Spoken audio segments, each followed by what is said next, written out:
You're listening to Wiretap with Jonathan Goldstein. Today's episode, Vacation. A couple days after he'd returned from his 6th grade Christmas vacation in Las Vegas, my friend Lenny had me over to his house. Along with the rotating dice keychain and the pink Circus dealer's visor, Lenny had brought back a black velvet poster of an ace that he taped up to his bedroom wall. He told me he had won it at the hotel's kitty crap table. The lucky event, he said, inspired him to change his middle name to Ace. He was now Lenny Ace Rosenblatt. Possessing the middle name Stewart, I had always considered middle names a baptismal act of gratuitous cruelty. I never realized it was something one had any control over. Now that Lenny was Lenny Ace, he held himself a little differently. He took to calling his mother Toots, and when he walked to the kitchen freezer to get us fudgicles, he did so like a seasoned hustler on the make. With every vacation he took, there was always a new Lenny. The year after, returning from Easter break in Miami, he had brought to school a bag of watermelon candy. This was the early 80s, and watermelon candy had not yet made its way to Canada. We were a nation of lemon and lime suckers, stoically anchored to the end of lollipop sticks. And walking into school with a bag of watermelon candies was the 7th grade Canadian version of disco dancing through the doors of Studio 54 with a sack of uncut Colombian cocaine. Overnight, Lenny went from being a brown corduroy-wearing spitball target to being a conquering hero. After begging him for a taste for days, he finally, begrudgingly, agreed to trade me one candy for my winter boots, which he and his new popular friends tossed onto the school roof, leaving me to walk home in my socks. From that point on, one thing was made clear to me. Vacations changed people. Our family vacations changed nothing. Worse, they offered solid proof that our fate was immutable. That no matter where we went or what we did, there would be no escape from the stewardness of my fate.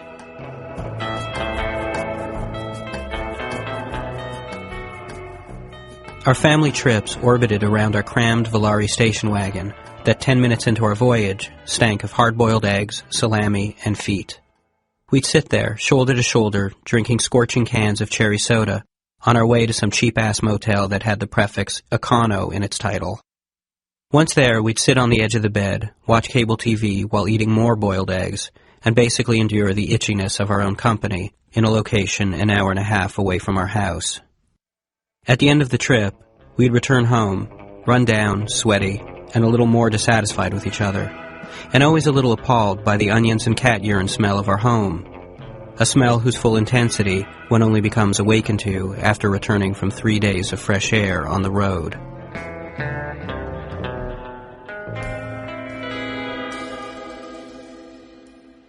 Now, as an adult, I can vacation anywhere I want. Sort of. 2 summers ago, I was living in Chicago, and my girlfriend Hetty and her daughter Zuzu and I had grown tired of looking at the same 4 walls of the apartment. At this point, Zuzu's just finished grade 4, and she's been on summer vacation for a week, and all she and Hetty are doing is going to the public pool every day and watching TV. I decide we need to get out on the open road. I decide that we need a vacation.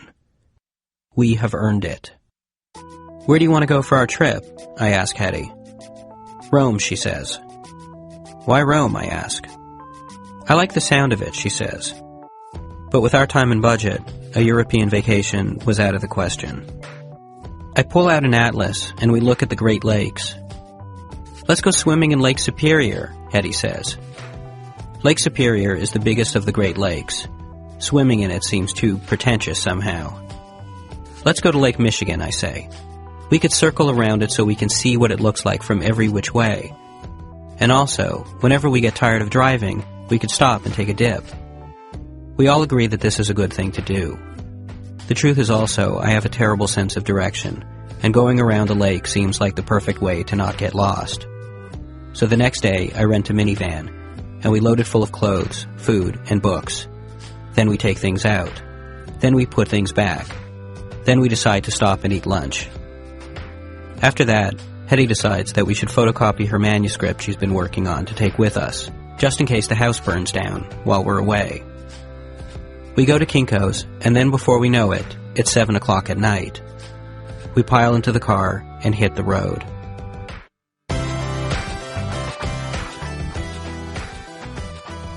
After about 20 minutes on the road, Hetty and Zuzu decide we should stop and take a dip. We haven't even got any place yet, I say. We're tired, says Zuzu. We stop in an industrial part of Indiana, and we pull into the first beach we see. It's right beside a big factory, puffing black smoke into the sky. The sun is setting as we get into our bathing suits. Hetty sits on the beach and reads.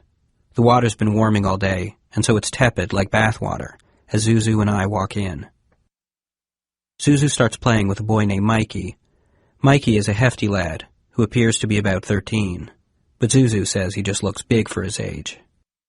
He has a mustache, I say. Zuzu assures me that it's just dirt. Zuzu and Mikey jump up over the little waves.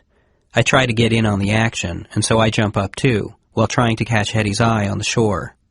I jump as high as I can, and just as I'm really getting into it, Mikey lobs a fistful of lake mud at my chest. I look at my chest. It looks like farm manure dripping down a white barn wall. I keep looking at it. Then I look at Mikey. Why'd you do that, I ask. Mikey shrugs. I wipe the mud off my chest and join Hetty on the blanket. Did you see what just happened? I ask. That teenager just threw a lump of crap at you, she says, not looking up from her book.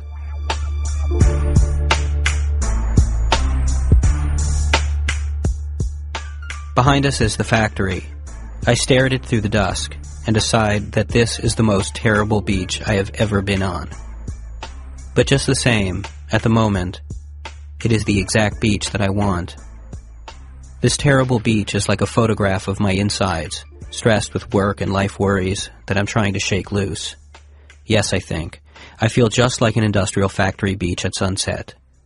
A sunny beach with overpriced lemonade and rich people would make me want to cry. This beach doesn't outclass me. It's sort of comforting. I lean back on the blanket and cross my hands over my chest. I love this beach.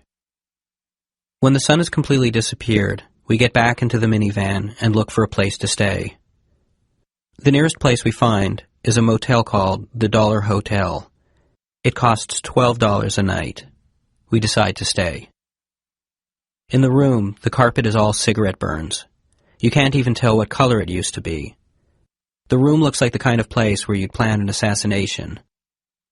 I decide to go out and get us some food. Before I go, I tell Hetty and Zuzu that under no circumstances are they to open the door while I'm gone. I come up with an elaborate secret code of knocks for when I get back, but when I return, my arms are so full of fast food that I am unable to perform the secret knock. I kick the door with my foot, and Zuzu immediately lets me in. Hetty and Zuzu sleep in the bed on the left. I sleep on the bed on the right, the bed closest to the door. We eat our salads, baked potatoes, and chocolate milkshakes, and we use my bed as the table. The bed sheets are see-through, and there are dirt handprints on the wallpaper above our beds. I tell Hetty and Zuzu that tonight we're sleeping in our clothes. It'll be just like camping, I say.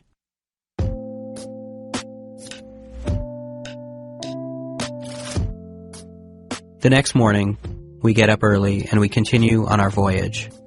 We travel around the lake, and over the next few days, we stop at the smallest chapel in America, a place called the Mystery Spot, where the laws of gravity do not apply, and we ride over a bridge that seems to dissolve into clouds on the other end. We spend a week on the road, and when we are finished, we are right back where we started from, just like when you wake up in the morning after a dream.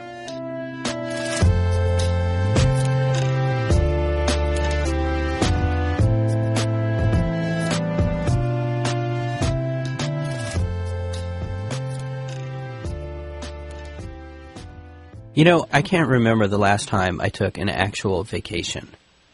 Like a cruise ship that has a 24-hour buffet, or going to Cancun and singing the Hands Up song, you know? Ooh. And quite frankly, I don't know the next chance I'm gonna have to be able to do that. Jonathan, I haven't hit the beach since I was a kid, and the whole family drove to Florida. Really? Like, it's been years and years and years. I'm tied down to the shop. I've got I've got the house to look after, and the money. It's an issue, the money, you know? So I'm with you totally there. But I mean, don't you think that's sad? Doesn't every man deserve a vacation? Absolutely. I might not be able to get away from it all, but I've got my techniques. How do you mean? Well, it's kind of, this is a survival thing, you know? I mean, I haven't been able to get out much, so I've started just kind of going in. How do you mean going in? It involves sitting down and breathing and, you know, kind of maybe imagination. What do you mean, like you pretend to go away someplace? Like you make believe? Like the way children do? It's like that. Mm-hmm. It's like that. You got to really go with it, and you got to work with the make-believe. You visualize, let's say. You know, there's books about this stuff. Mm-hmm. I'll sit on my fanny, nice, comfortable chair, maybe a little drink next to me just in case, a little deep breathing, and then I start visualizing about things, you know, whether it's a nice forest grove around me, you know, little birds chirping. I try to see the sun coming through the leaves, dapple effect, the whole deal. Try to hear the little babbling brook. You got to hear it, John. You got to hear the babbling brook. So you're telling me, like, you feel as relaxed or after one of these little inner voyages as you would, like, you know, after, like, a weekend trip to Plattsburgh, New York? The whole point of this, Jonathan, is that I haven't been on a weekend to Plattsburgh in years. So this is the best you can get, really? This is it.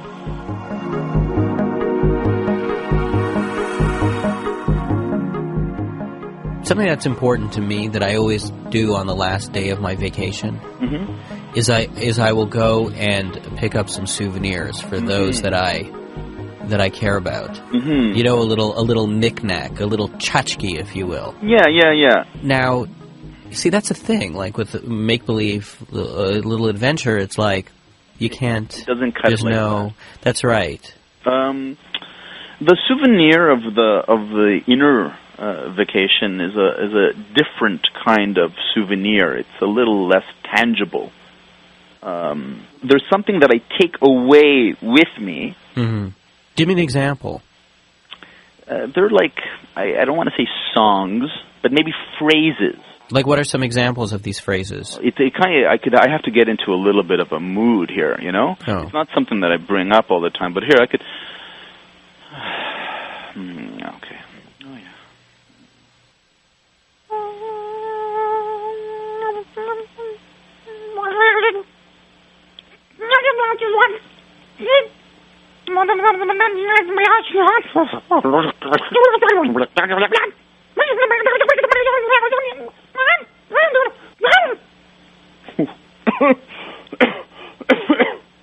Billy? Sorry. Are you okay? Yeah, I'm okay. What was that? I haven't figured it out yet. I think it's some sort of, like, condensed version. It's like a fast forward. Do you know what I mean? It's like a replay. It's a replay. A replay of what? Of the sounds and the motions and the textures of the inner vacation. So that little sound that you were doing, where you were just going like that represents the whole trip, like in the way that maybe in the way that a keychain might. Yeah, to put it crudely.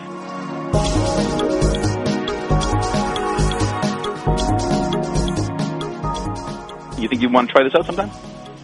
Why, is it something that you'd like to try? Have you ever tried doing this with someone else? I've tried with girlfriends in the past, yeah. Oh, really? I mean, it takes a little practice, but they have to be open-minded. You would want to go on a vacation with me? I think it would be nice, but nothing like a weekend, the equivalent. I'm sort of flattered that you would want to undertake something. Well, like I would want you to experience it. Would we stay in separate hotel or motel rooms? We'd have to negotiate that before. I think we'd have to set up some sort of parameters. I'd be fine with us staying together in the same bed. Well, would it be? Are you imagining I don't want to really imagine that. Are you imagining a king-size bed? It would have to be pretty big.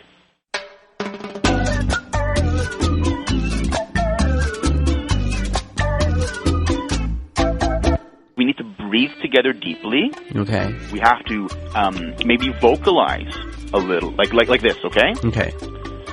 Can you feel the hot sun, Jonathan? Doesn't it feel good on your skin, John? Oh, yeah. Okay. I feel it. You're pretty good at this. I do this. This is what I do. Okay. Where are we going, by the by? The beach. Just lying on the beach. It doesn't matter what beach it is. Okay, we're lying on a beach. We're lying on the beach. Okay, we're on the beach. Yeah, can you hear the surf? Can you hear that? Yes, I can. Can you feel your body resting against the sand through the towel? Can you feel that? I can feel that. There's a towel underneath us, right? And underneath the towel there's sand, and we could crunch into it. You know? Can you dig your ankles? It's so warm. Isn't the sand warm? It is. This is very sensual. Yeah. You feel that? I can. There's seagulls, I think. Oh, no, I don't like seagulls. No, that's it. Get rid of the seagulls. No seagulls.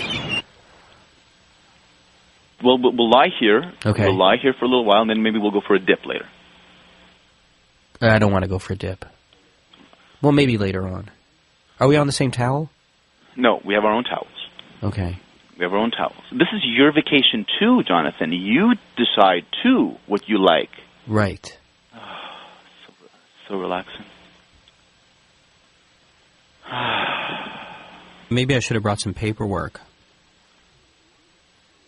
You know, Billy, I hate to do this, but I think I'm going to have to actually fly home. I think I've just got too much work at the office to get to. I could just stay here on the beach and you can go if you want. I think I'm going to have to. Okay, John. But you're going to stay? I'm staying on the beach, man. So nice.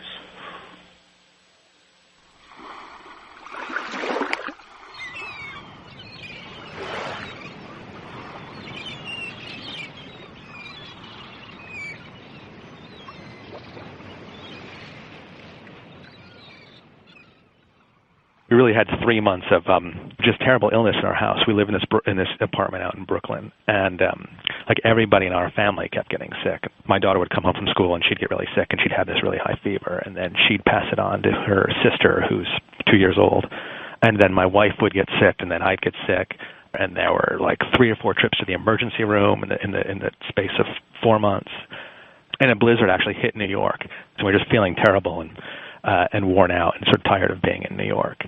And there's this place that we had gone to, I guess 2 years ago. It's this tiny little island in the Gulf of Mexico off the Gulf Coast of Florida.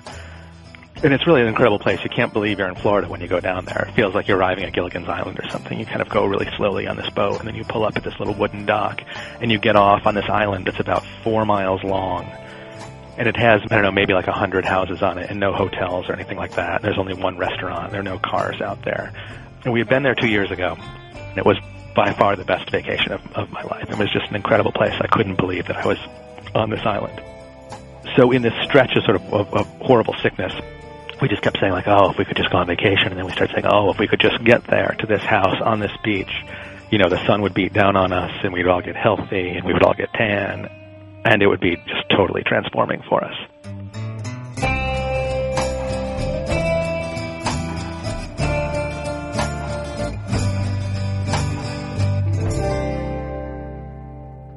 Six months ago, as it turns out, Hurricane Charlie, which just devastated southern Florida, had come through there, and the first landmass that it hit was this tiny little island, this place, North Captiva Island. But then I called the guy whose house we had rented 2 years ago, and I talked to him, you know, and he said, oh, no, you believe me, you won't even notice that there was a storm here. You know, everything's back to normal, and the beach is beautiful and untouched. He said, you know, there might be 1 or 2 places where there's some construction still going on, you know, people fixing their roofs or something because they were late getting their insurance money, but otherwise, you know, the place is pristine. It looks fantastic. My house looks great. Come on down. So we said, fine, sure, great. We arranged to go to that house.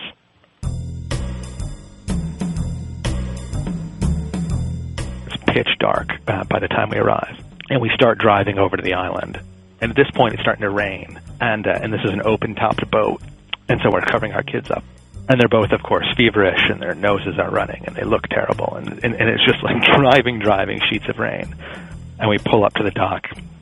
And as we're unloading, I look down into the water, and I realize that there are all these dead fish floating around, dozens and dozens of dead fish floating there.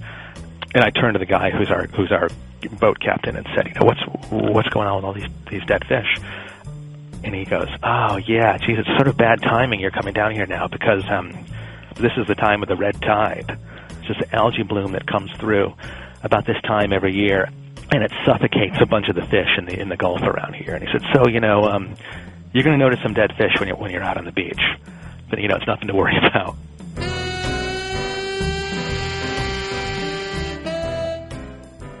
So there we were. It was dark of night, and the rain was still driving down. We put our kids in this golf cart, and we piled all our stuff onto it. We were just getting totally soaked.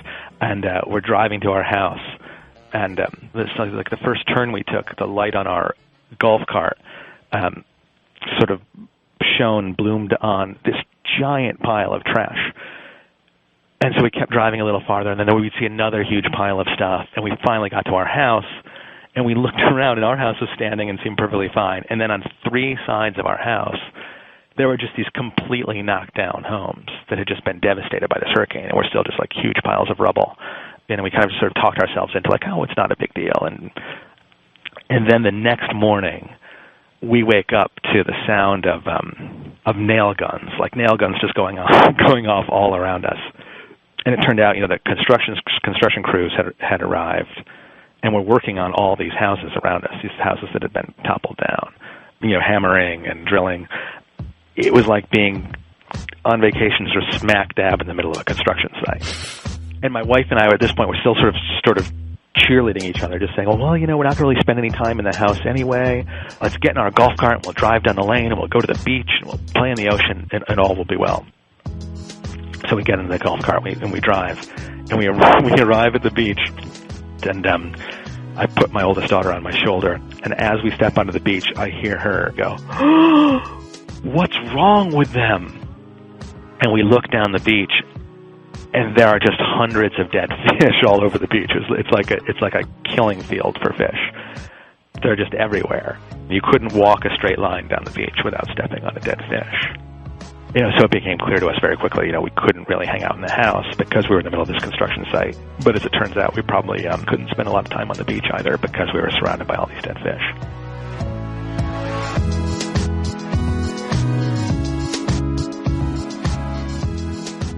That night we got back, and my wife, Kate, she started sort of complaining that her throat hurt a little bit. And then in the middle of that night at about 3:30 in the morning, she woke up. And she had this incredible fever, like 103-degree fever, and she had these blisters on her throat. They were unlike anything I'd ever seen. Part of me is thinking we should definitely get some help, but then the other part of me is saying like not yet. We kind of broke in the bank to take this vacation. We were sort of scraping the bottom of our finances, but this real dread started building in me, thinking like, wow, this is going to be the worst decision I've ever made. That I cheaped out on the airlift to the hospital, and my wife's going to die here on this island, and we're never going to get off.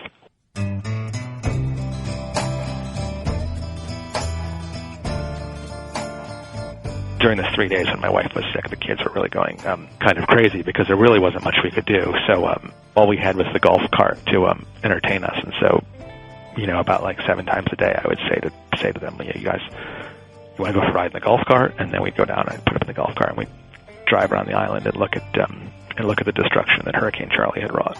And then we'd come back and we'd have a snack. So finally, after 3.5 days of being kind of seriously sick, Kate finally got better, and it was like the last afternoon of our vacation. We had like this 3-hour window before nightfall where it was really nice, and then we were leaving early the next morning. And we decided that we would go to the other end of the island. So we get in the golf cart and we drive down there, and the 4 of us are walking towards the beach, and there's a guy up on the deck, and he's looking out at the ocean, and the view from there was just extraordinary of the ocean. And there's this gorgeous white sandy beach that's right on, like if you walk out the doors of that house, you literally step in the sand.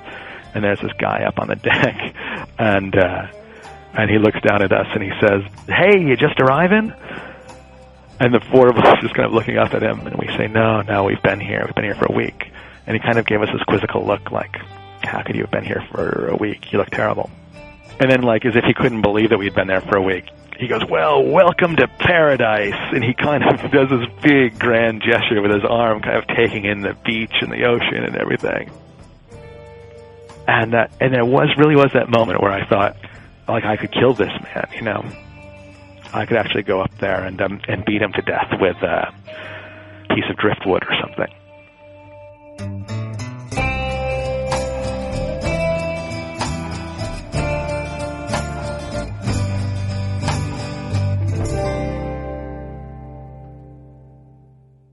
One of the things my wife and I had decided after this vacation was that maybe we'd actually, you know, try to take another one, at least for a couple of days, sometime soon, to try to, like, you know, make up for this one. So I was saying to Addie, my oldest daughter, a couple of nights ago, so I was putting her to bed, I said, you know, we'll try to go down to Grandma Ann's house, and you know, and that's in Florida too, and there's a pool where she lives. And she turned to me and she said, well, I want to go back to the Florida that we were just in. And I said, you know, really? You mean the place where we just went to vacation? She said, yeah, I want to go there. And I said, well, you know, someday maybe we could, but why do you want to go back there? And she said, well, I'm turning 4, and I'd like to go back there because I think when I'm 4, maybe I could sleep in a bunk bed. There were these bunk beds in the house, and so we spent an unbelievable amount of time on this vacation just climbing up and down onto this top bunk bed. And I just realized, like, this idea for her of, like, not just being able to play on the bunk bed, but actually sleep up there for the night, like nothing could be better than that, you know? So if somebody asked her about her vacation, she would say, yeah, it was great. You know, I had a wonderful time. And then she would just talk about this happy time she had playing on this bed. And that does take the sting away from me, you know? Yeah, I think she had a perfectly fine time.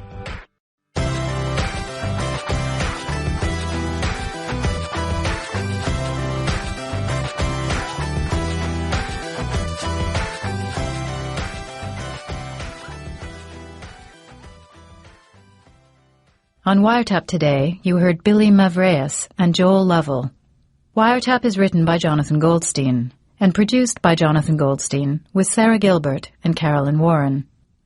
You can reach us through our website at cbc.ca/wiretap. This summer, tune into Wiretap Sunday afternoon at 1, 4 Pacific Time, and Tuesday evening at 8:30.